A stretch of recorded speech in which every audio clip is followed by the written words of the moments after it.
In this video, I'm going to introduce you to Stable Video Diffusion. This paper is a really groundbreaking one.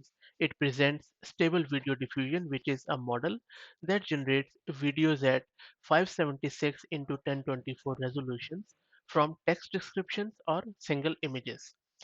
It extends latent diffusion models, which were previously limited to 2D images, to create high resolution videos incorporating temporal layer adjustments. If you read through this paper, which is displayed on your screen, it is quite fascinating, and I'll drop the link in video's description too.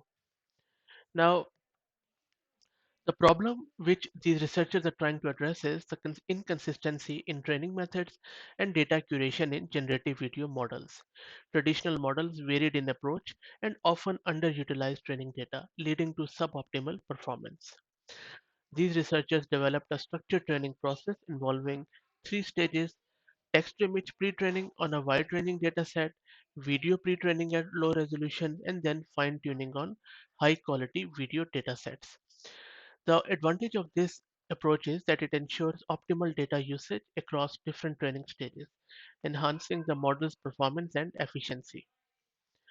The results of this are outstanding. The model's ability to generate videos at 14 or 25 frames, maintaining high resolution and detail, marked a significant advancement.